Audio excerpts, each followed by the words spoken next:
उधर ईरान ने हिजाब विरोधी आंदोलनों को भड़काने के आरोप में ब्रिटेन के 7 नागरिकों को गिरफ्तार कर लिया, लेकिन इस गिरफ्तारी के बाद ईरान ने ब्रिटेन के खिलाफ मोर्चा खोल दिया और उसने ब्रिटेन को सीधी चेतावनी दे दी। 7 लोगों की गिरफ्तारी के बाद ईरान का गुस्सा 7वें आसमान पर पहुंच गया। ईरान की फौज के अधिकारियों ने आरोप लगाया कि ईरान में लगी आग में ब्रिटेन घी डालने का काम कर रहा है। उन्होंने ब्रिटेन को अंजाम भुगतने तक की धमकी भी दे दी।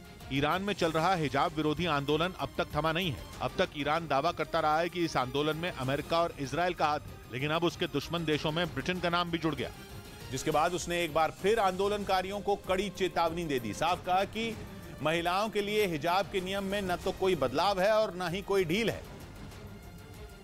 जिसका सीधा मतलब यह कि आंदोलन के दौरान हिजाब जलाने वाली महिलाओं पर कानूनी कार्रवाई होगी। दावा यह है कि पिछले कुछ हफ्तों से ईरान की फौज प्रदर्शनकारियों के साथ नरमी से पेश आ रही थी। कोशिश की जा रही थी कि बिना हथियारों का इस्तेमाल किए आंदोलन को शांत किया जा सके, लेकिन अचानक ईरान की फौज के तेवर तल्ख हो गए। प्रदर्शनकारियों को चेतावनी दी गई कि हिजाब हटाना या जलाना कानूनी जुर्म माना जाएगा। पिछले कुछ दिनों में ईरान की अदालतें प्रदर्शनकारियों को सजाए मौत तक सुना चुकी हैं, जबकि हजारों लोग अभी तक ईरान की अलग अलग जेलों में बंद हैं। जेलों में बंद लोगों पर केवल हिजाब विरोधी आंदोलनों का हिस्सा बनने का आरोप लगाया गया, जिसे ईरान ने सरकार के खिलाफ षड्यंत्र मानकर उनके खिलाफ कार्रवाई शुरू कर दी।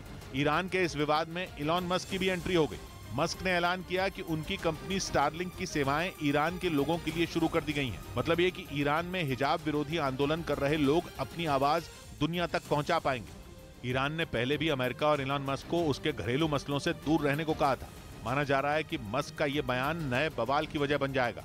इस बीच खबर है कि ईरान ने सरकार विरोधी प्रदर्शनों का समर्थन करने पर अपने पूर्व फुटबॉल खिलाड़ी अली दाई की परिवार से हिसाब बराबर किया।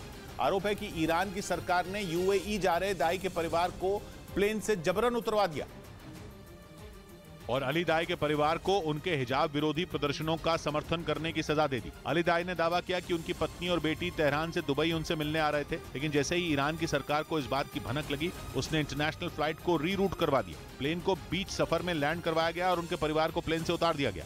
इधर सेबी ने CFAS नाम की कंपनी पर 3 साल का बैन लगा दिया, क्योंकि CFAS पर आरोप है कि उसने शेयर बाजार के नियमों की अनदेखी की और निवेशकों को बिना सेबी की इजाजत के शेयर बाजार में पैसा लगाने की सलाह दी, जिस पर कार्रवाई करते हुए सेबी ने कंपनी और उसके भागीदारों पर 3 साल का बैन लगा दिया।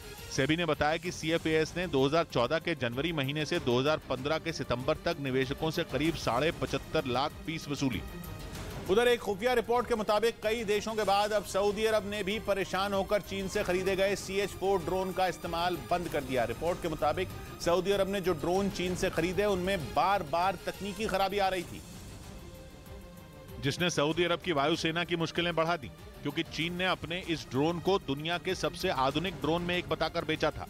उसने CH-4 ड्रोन की ऐसी तस्वीर पेश की थी कि सऊदी अरब ने 2014 में एक साथ कई ड्रोन खरीद लिए थे, लेकिन जल्द ही चीन के ड्रोन की सच्चाई सऊदी अरब के सामने आ गई और फिर उसने चीन के सभी ड्रोन कबाड़ की तरह खड़े कर दिए। लेकिन सिर्फ सऊदी अरब को ही चीन ने झटका नहीं दिया, बल्कि इराक ने तो परेशान होकर 10 CH-4 ड्रोन की पूरी फ्लीट को ही अपनी वायुसेना से बाहर कर दिया।